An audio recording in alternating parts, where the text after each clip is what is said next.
সে প্রত্যেক দিন সকালবেলা খেতে যায়। খেতে যাওয়ার পরে ক্ষেতের যত আগাছা আছে আগাছা পরিষ্কার করে। সে কি মনে প্রাণে ভাবে যে আমি এই খেতে থাকবো, এটাই আমার সুখ শান্তির জায়গা, এখানেই ফসল স্তূপ করে ওখানেই রান্না বান্না করে খাবো, এটা মনে করে সে খেতে যায়? যায় না। সে এইটা মনে করে খেতে যায় যে খেতের সমস্ত আগাছা পরিষ্কার করে আমার ভালো ফসলগুলান আমার নিয়ে বাড়িতে গোলার মধ্যে রাখবো, ওইটাই আমার আসল ঠিকানা। এই ফসল বিক্রি করে আমি সুখে শান্তিতে বসবাস করব, ভালো 2-4টা ডাল ভাত খাবো, এটাই তার নিয়ত থাকে। এজন্য কোনো কৃষক যাইয়া তার ফসলের মধ্যে ঘুমায়া থাকে না, তার জমির মধ্যে ঘুমায়া থাকে না, কারণ এটা তার আসল বাড়ি না। তার আসল বাড়ি হচ্ছে যেখানে সে বসবাস করে। এজন্য সমস্ত ফসলগুলো যখন পাকে, এই ফসলগুলো কাইটা সে আসল বাড়িতে রেখে দেয়। তা আমাদের আসল ঠিকানা হলো জান্নাত। আল্লাহ তাআলা এই দুনিয়াতে আপনাকে আমাকে আখিরাতের ফসল কামাই করার জন্য পাঠাইছে, কারণ আমাদের আসল ঠিকানা হচ্ছে জান্নাত। ঠিক না বেঠিক বলেন? আসল ঠিকানা হচ্ছে জান্নাত। আরেকটু উদাহরণ দিলে বুঝবেন। এই দুনিয়ার বাজারের সাথে যদি একটু উদাহরণ দিই, তাহলে দুনিয়াতে কেন আল্লাহ আমাদেরকে পাঠাইছে বুঝতে পারবেন। দেখবেন বাজারে 2 শ্রেণীর লোক থাকে। এক শ্রেণীর লোক যারা বাজার করে বাজার থেকে বাড়ি ফিরে যায়, আবার আর এক শ্রেণীর লোক বাজারে আসে। একদল যায় একদল আসে। ঠিক না ঠিক বলেন? একদল বাজার করে যায়, আবার একদল আসে। যদি বাড়ি থেকে তাকে একটা ব্যাগ দিল, ব্যাগ দেওয়ার পরে কিছু টাকা দিল, যেই টাকা দিয়ে তুমি ভালো ফসল কিংবা বাজার সদাই কিনে বাড়িতে ফিরবা। যদি এই ব্যক্তি বাজারে আসলো, বাজারে আইসা দেখে যে সাপ খেলা হইতেছে, সাপ খেলা দেখা সময়টাকে নষ্ট করে দিল, বাজার ভেঙে গেল। খালি হাতে খালি ব্যাগ নিয়ে যদি বাড়িতে চলে যায়, বাড়ির লোকজন কি তাকে সফল বলবে না বকাঝকা করবে? তাকে বকাঝকা করবে যে যখন বাজারে মিন ছিল তুমি বাজার করো নাই, তুমি খালি হাতে বাড়িতে চলে আসছো। ঠিক আল্লাহ তাআলা জান্নাত থেকে আখিরাতের বাজার করার জন্য আমাদেরকে দুনিয়ার বাজারে পাঠাইছে। রব্বে কারিম বলছে আমি তোমাকে দুনিয়াতে পাঠাইলাম আখিরাতের বাজার করার জন্য। সুতরাং দেখবেন একদল বাজারে থাকে, একদল চলে যায়।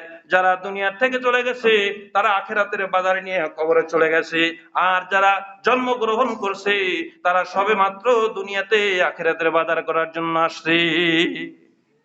ঠিক না বেটি? তারা সবেমাত্র দুনিয়াতে আখিরাতে বাজার করার জন্য আসছে। এজন্য আল্লাহর নবী সাল্লাল্লাহু আলাইহি ওয়াসাল্লাম হাদিসের মধ্যে বলেছেন আদ-দুনিয়া মাজরাতুল আখিরাহ, দুনিয়া হচ্ছে আখিরাতের খাত স্বরূপ। ঠিক না বেটি? দুনিয়া হচ্ছে আখিরাতের খাত স্বরূপ।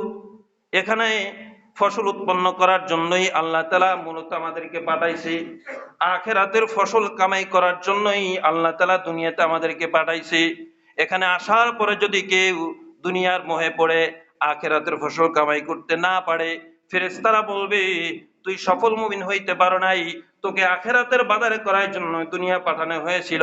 সুতরাং যে ব্যক্তি আখিরাতের সদাই না করিয়া কবরের মধ্যে যাবে, কবরের মধ্যে ফেরেশতারা পিটাবে, তাকে তিরস্কার করবে যে দুনিয়াতে তোকে পাঠাইছিলাম আখিরাতের কামাই করার জন্য, কবরের সামান জোগাড় করার জন্য, তুই কবরে খালি হাতে আসছ, তুই সফল হইতে পারস নাই। সে ফেরেশতারা তাকে বকাঝকা করবে, তাকে পিটাবে। আল্লাহ রাব্বুল আলামিন কিয়ামতের ময়দানে কোটি কোটি মানুষের সামনে তার আমলনামা ডান হাতে দিবে, বলবে বান্দারে তোকে আমি দুনিয়াতে আমার গোলাম হিসাবে পাঠাইছিলাম, আমার গোলামি করার জন্য। সুতরাং তোকে দুনিয়াতে আখিরাতের বাজার করার জন্য পাঠাইছিলাম। তুই আখিরাতের বাজার না করে যত সব বাজে জিনিস বাজার করে তোর আমলনামা ভরছস, তোর আমলনামা আজকে তুই পড়, তুই হিসাব নিকাশ দেওয়ার জন্য তুই জান্নাতি না জাহান্নামী আজকে তুই নিজেই যথেষ্ট। যখন রব্বে কারিম বাম হাতে আমলনামা দিবি তখনই সে লজ্জাবোধ করবে। আল্লাহ রাব্বুল আলামিন বলবে ও বান্দা তোর আমলনামা তুমি পড়ো। যখন বান্দা দুনিয়াতে যদি ভালো কাজ করে থাকে ওই ভালো কাজও তার আমলনামায় লেখা থাকবে। ভালো কাজ পড়তে পড়তে যখন শেষ হয়ে যাবে এখন দেখবে শুধু গুনাহ আর গুনাহ, তখন বান্দা চুপ হয়ে লজ্জা দিয়ে মাথা নিচের দিকে তাকায় বসে থাকবে। রব্বে কারিম বলবে, বান্দা এখন পড়ে না কেন? তখন বলবে, রব্বে কারিম, আমি দুনিয়াতে যেই গুনাহ করেছি এই গুনাহ মানুষের সামনে কেমন করে পড়বো, আমার লজ্জা হয়। তখন রব্বে কারিম একটা ধমক মেরে বলবে, ও বান্দা, দুনিয়াতে যখন গুনাহ করছো তখন তো লজ্জা করো নাই, আলেম ওলামা তোমাদেরকে গুনাহ থেকে বিরত রাখার মধ্যে তখন তো এটা মানো নাই, এখন কেন তোমার লজ্জা করে? রব্বে কারিম যখন তাকে ধমক দিবে, লজ্জার মাথা খাইয়া তখন সমস্ত বদ আমল গুলো করবে। অর্থাৎ অর্থাৎ যার হিসাব পুঙ্খানে নেওয়া হবে, অমান্নু কিসাল হিসাব হালাকা। আল্লাহ নবী বলেন, কিয়ামতের ময়দানে যার হিসাব পুঙ্খানে নেওয়া হবে সে তার ধ্বংস অনিবার্য। বলেন নাউজুবিল্লাহ। এজন্য রব্বে কারিম আপনাকে আমাকে দুনিয়াতে পাঠাইছে আখিরাতের বাজার করার জন্য, আখিরাতের সরাই করার জন্য। কিন্তু বাজারে আইসা যদি আমি পচা জিনিস নিয়া, পচা মাছ কিনা, পচা তরকারি কিনা বাড়িতে যাই, তাহলে আমারে কি বাড়ির পরিবার আমাকে সাধুবাদ জানাবে না তিরস্কার করবে? বলে তিরস্কার করবে। এজন্য দোস্ত, বাজারে যাইয়া 1 নম্বর জিনিস কোনটা? মাছ বাজারে যে তুমি সব কিছু পরীক্ষা করে, যে এইটা নরম মাছ, এইটা জেতা মাছ, এইটা তাজা মাছ, সব পরীক্ষা করে ভালোটা তুমি নিয়ে গেলা বাড়িতে। চাল কোনটা ভালো সেটাও তুমি তোমার বিবেক দিয়ে নিয়ে গেলা। তো নেকামল কোনটা ভালো এটাও তোমার বিবেক দিয়ে সেইটা কামাই করার দরকার ছিল না? ছিল না। এজন্য কিয়ামতের ময়দানে আল্লাহ তোমার নফসের বিচার করবে, তোমার বিবেকের বিচার করবে। আমি তোমাকে বিবেক নামক বুদ্ধি দিয়েছিলাম, সে বুদ্ধি দিয়ে তুমি কি চিনছো, তোমার কি পরিচয়? এই জন্য যে আপ গোলাম দাবি করে তার কোনো ব্যক্তি স্বাধীনতা থাকে না। রব্বের হুকুম ছাড়া, রবের হুকুম মানানো ছাড়া তার কোনো ব্যক্তি স্বাধীনতা থাকে না। কারণ দুনিয়াতে যারা আসল বাড়ি মনে করছে, দুনিয়াকে যারা নিজের গন্তব্য স্থান মনে করছে যে এই দুনিয়া বুঝি শেষ, তারা দেখবে নামাজ কালাম রোজা ইত্যাদির ধারে তারা থাকে না। তারা সব সময় দুনিয়া নিয়ে ব্যস্ত থাকে। তারা সব সময় কি করে? দুনিয়া নিয়ে ব্যস্ত থাকে। সব সময় তারা দুনিয়া কামাই করে। এক হাদিসে আসছে যে আদম সন্তান যারা দুনিয়াদার, এদের কবরের মাটি যতক্ষণ পর্যন্ত এদের পেটে না যাবে এতক্ষণ পর্যন্ত এদের পেট ভরবে।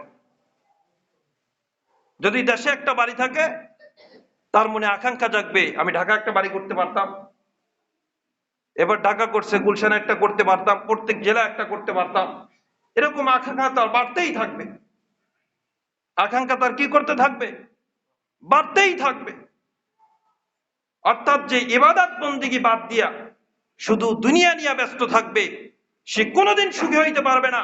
হাজারো পেরেশানি দিয়া আল্লাহ তাকে ডুবাই রাখবে। খতামাল্লাহু আলা কুলুবিহিম, শেষ পর্যন্ত আল্লাহ রাব্বুল আলামিন ওই দুনিয়াদারের অন্তরে কলপ মেরে দিবে, হেদায়েতের পথে আর ফিরে আসতে পারবে না। ওই দুনিয়া করতে করতে দুনিয়ার থেকে নিঃশ্বাস ত্যাগ করবে, বেঈমান হয়ে কবরে চলে যাবে। বলেন নাউজুবিল্লাহ। এইজন্য দোস্ত, এখনো সময় আছে, ফিরে আসো। ইয়া আইয়াতুহান নাফসুল মুতমাইন্নাহ, আল্লাহ তাআলা বলতেছে, হে নফসে মুতমাইন্না, ইরজিই, ফিরে আসো, ইলা রাব্বিকি, তোমার রবের দিকে। ইরজিই ইলা রাব্বিকি রাদিয়াতাম মারদিয়া, নেককারদের দলভুক্ত হয়ে ফাদখুলি ফি ইবাদি ওয়াদখুলি জান্নাতি, এবং খুশি খুশি জান্নাতে প্রবেশ করো। বল সুবহানাল্লাহ। আল্লাহ তাআলা কত আয়াতে মুমিন বান্দা বান্দিকে ডাক দিয়েছে, তারপর আমাদের অন্তরের চক্ষু খোলে না, দুনিয়া নিয়ে পড়ে আছি। তাহলে প্রশ্ন করতে পারেন, হুজুর তাহলে কি আমরা দুনিয়ায় কেন আসলাম? দুনিয়া আল্লাহ কেন পাঠাইছে? হ্যাঁ, দুনিয়া আমাদের দরকার। কবি বলেন, সমুদ্রের তীর থেকে নৌকা চলে, নৌকা চলার জন্য পানি প্রয়োজন, কিন্তু ওই জাহাজ স্টিমার নৌকার মধ্যে যদি পানি ঢুইকা যায় তাহলে যারা আরোহী অবস্থা আছে, যারা নৌকায় যাত্রী অবস্থা আছে, তারাও মারা যাবে, নৌকাও শেষ হয়ে যাবে। ঠিক না বেঠিক? কিন্তু নৌকা ভিতরে যদি পানি ঢোকে তাহলে যাত্রী নৌকা উভয়ে ধ্বংস হয়ে যাবে। কিন্তু দেখবেন নৌকা চলে, নৌকার ভিতরে পানি ঢোকে না, কারণ নৌকা চলার জন্য পানি প্রয়োজন। আবার কিছু কিছু পানি ঘামায়া অনেক সময় ছিদ্র হয়ে ভিতরে ঢোকে। তো লঞ্চে একদম এক প্রকার লোক থাকে, তারা কিছু সময় পানি খেছে, আপনাকে সেটাতে কি কয়, হ্যাঁছে, পানি হিসে হেলায় দেয়, যাতে করে আরোহী এবং নৌকা ডুবে না যায়। তো দুনিয়ার মহাব্বত, আমরা যেহেতু মানুষ সেই হিসাবে ভিতরে ঢোকবে, কিন্তু এটা বার করার জন্য আল্লাহ পাক সকাল সন্ধ্যা বলছে আমার তাসবিহ জপো, সকাল সন্ধ্যা আমার নামের জিকির করো। তো সকাল সন্ধ্যা যদি আল্লাহর নামের তাসবিহ পড়ি, আল্লাহর নামের জিকির করি, তাহলে ওই যে দুনিয়ার লোভ লালসা ভিতরে লালন করতেছেন, এই দুনিয়ার লোভ লালসা বের হয়ে আখিরাতের এবং জান্নাতের লোভ লালসা আপনার অন্তরে লালন করবে। বলেন সুবহানাল্লাহ। এজন্য সকাল সন্ধ্যা আল্লাহর নামের তাসবিহ চললে দুনিয়ার মহাব্বত অন্তর থেকে বের হয়ে আখিরাতের মহাব্বত অন্তরের মধ্যে ঢুকে যাবে। এজন্য দুনিয়া প্রয়োজন, দুনিয়া কামাই করাও দরকার। যদি আমি আসবাব গ্রহণ না করি আমি অসুস্থ হয়ে যাবো, ইবাদত করতে পারবো না, আখিরাতের ফসল কামাই করতে পারবো না। কিন্তু আমার যতটুকু প্রয়োজন আমি ততটুকু ব্যবহার করব। যখন আমি অতিরিক্ত নিব, আমার যতটুকু খাওয়ার প্রয়োজন ততটুকুই খাবো। যখন অতিরিক্ত খাবো দেখবেন অল্প দিনে শরীর মোটা হয়ে যাবে, এই গ্যাস্ট্রিক, বিভিন্ন আমাশা, বিভিন্ন রোগ শরীরে এসে বাসা বাঁধবে। ঠিক না বেঠিক? কারণ যেটা নিয়ম ছিল সেটা তুমি গ্রহণ করো নাই। অতিরিক্ত যখনই গ্রহণ করতে যাবা নানান পেরেশানি দিয়া আল্লাহর ইবাদত থেকে তুমি একবারে উচ্ছিদ হয়ে যাও, আল্লাহর ইবাদত করার সুযোগ পাবা না। এজন্যে যারা প্রকৃত মানুষ, যারা প্রকৃত মুমিন, তারা নিজের পরিচয় খোঁজে যে আমি কোথা থেকে আসছি আর কোথায় যাব। মূলত আমাদের সুখ শান্তি হবে জান্নাতে, কারণ জান্নাতে আমার আসল বাড়ি। ওই জান্নাতে যা চাবে বান্দা, তাস্তাহি আনফুসুকুম, যা বান্দার মনে চাবে আল্লাহ তাআলা তাই দিবে। হাদিসের মধ্যে আসছে, কোরআনের মধ্যে আসছে, এই দুনিয়ার ফলের ন্যায় বান্দাকে ফল খাইতে দিবে। তখন বলবে রব্বি কারীম, এ ফল তো আমি আগে একবার খাইছি, আবার কেন খাবো? তখন আল্লাহ বলবে নেও বান্দা আবার খাও। যখন আর একটা ফল খাবে দেখবে এই ফলে ভিন্ন স্বাদ, আবার ওই একই ফল আনবে, বলবে এ ফল তো একটু আগে খাইছি। আল্লাহ বলবে নেও বান্দা খাও। যখন ওই ফলটা খাবে দেখবে আবার ভিন্ন স্বাদ। অর্থাৎ যে কয়বার বান্দা ওই একই ফল গ্রহণ করবে ভিন্ন ভিন্ন স্বাদ আল্লাহ তাআলা ফলের মধ্যে দিয়ে দেবে। বলে সুবহানাল্লাহ। এই জন্যে বুদ্ধিমান জ্ঞানী তো ওই যে নিজেকে চেনে আমি কোথা থেকে আসছি, আমি কোথায় যাব। যদি কোনো ব্যক্তি দুইটা ঘর, একটা ঘর এয়ার কন্ডিশন এসি টেসি দিয়া সুন্দরভাবে টাইলস করে সাজানো, ওর ভিতর কোনো অভাব নাই, ওই একটা ঘর আপনাকে 1 ঘন্টার জন্য দেয়া হলো। আর একটা ঘর কুঁড়ে ঘর, গোল পাতার ছাউনি, ওইটা আপনাকে চিরস্থায়ী মালিক বানাই দেয়া হলো। এখন বলেন যারা জ্ঞানী তারা কি 1 মাসের জন্য সেই চাকচম্য যেই ঘরটা ওইটা গ্রহণ করবে, না সে চিরদিন যেই ঘরে থাকতে পারবে সেই কুঁড়ে ঘর গ্রহণ করবে? বলে কুঁড়ে ঘর, কারণ সে ঘরে সে চিরদিন থাকতে পারবে, 1 মাস পরে এখান থেকে তাকে বের করে দেয়া হবে। তো এই চাকচম্যময় যেই ঘরটা এয়ার কন্ডিশন, এটা হচ্ছে দুনিয়া। এই দুনিয়া হচ্ছে এই চাকচম্যময়, সমস্ত আকর্ষণ আছে। এই দুনিয়া যদি আপনি ত্যাগ করতে পারেন তাহলে আপনি চিরস্থায়ী ওই কুঁড়ে ঘরের ঠিকানা আপনার জান্নাত হয়ে যাবে। বলেন সুবহানাল্লাহ। এই জন্য আমরা চিরস্থায়ী ঘরের পিছনে দৌড়াই, যে ঘরে আমি চিরস্থায়ী বসবাস করতে পারবো, যে ঘরে আমি সমস্ত আরাম আয়েশ সুখ শান্তি করতে পারবো, সেই ঘরের পিছনে দৌড়াই।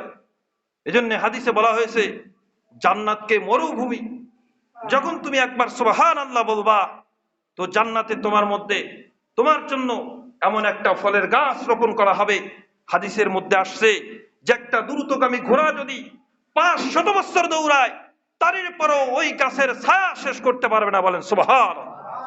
এই যে আমরা সুবহানাল্লাহ বললাম, সঙ্গে সঙ্গে ফেরেশতা একটা জান্নাতের মধ্যে আপনার জন্য আমার জন্য জান্নাতে একটা ঘর, একটা গাছ রোপণ করে দিয়েছে। সেই জন্যে এই দুনিয়া কেউ আসল ঠিকানা মনে করেন না। আমরা মুমিন, আল্লাহর গোলাম, রব্বে কারিমকে স্বীকার করে নিয়েছি। এজন্য যা খুশি সেরকম চলেন না।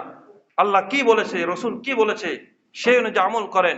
এজন্য হাদিসে আসছে আখলিস দীনাকা ইয়াকফিকাল, তোমার দিলকে পরিষ্কার করো, দিলকে খাঁটি করো। ইয়াকফিকাল আমালুল কলিল, তোমার দিলকে পরিষ্কার করে যদি তুমি অল্প আমলও করো, এই আমল তোমার নাজাতের উসিলা হয়ে যাবে। বলে সুবহান। তাহলে এই সংক্ষেপে যে কথা বললাম, আল্লাহ তাআলা আমাদের সকলকে সঠিকভাবে আমল করার তৌফিক দান করুক। আমিন।